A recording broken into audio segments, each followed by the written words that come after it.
Greetings and salutations. Yes.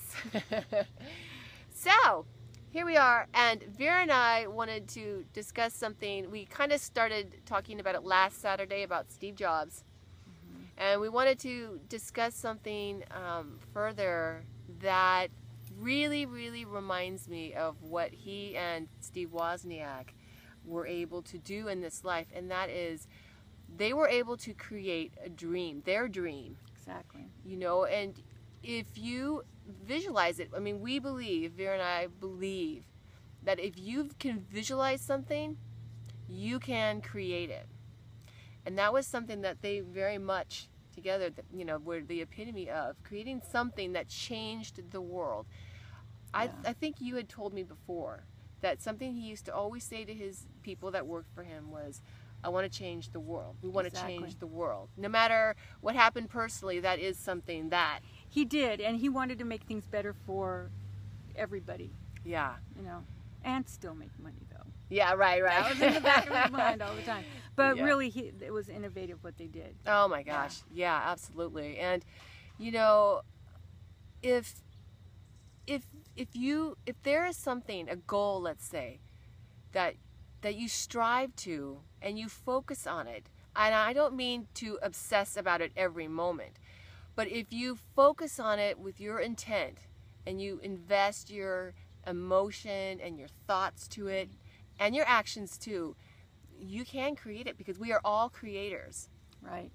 And we're not saying to just sit around and dream about it, because you have to activate. You have to go out there and move. You have to, just like Steve Jobs, he was a master marketer. I mean, he went out and he was not afraid to knock on doors and things. So he, you know, made things work too. Even though they had that dream, he made it happen. Yeah, you know, and it's a scary thing. It's scary to have to go knock on doors, because you really got to put yourself out there. But every single one of us has something, whether it's a relationship that we've always wanted, or whether it's, you know, it could be a sports goal or a career goal. You know, Vera and I have one of those career goals. Many of us do. Yeah. Or a family, or moving, or anything. All of us have something. But if you work towards it and you focus on it, you know, you can create it, because we're, like we mentioned a moment ago, we're all creators. You know, That's God true. created us in His and her likeness. And we are creators, just like God, you know, is.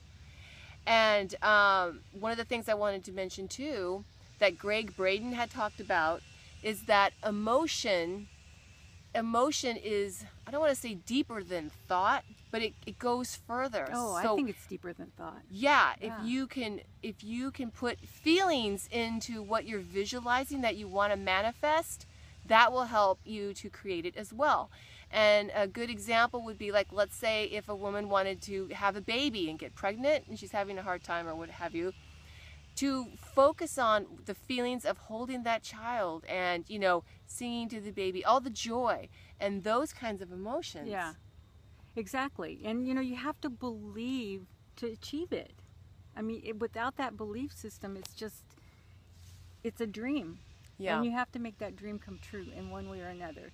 But like Christina said, you can't just like obsess about it, because that's what sometimes pregnant women, I mean women that want to get pregnant do, or in any situation that you want to create, you know, and just you obsess about it and it's not happening, and that's what you're really focusing on, is that it's not happening, instead of focusing on what the possibilities are.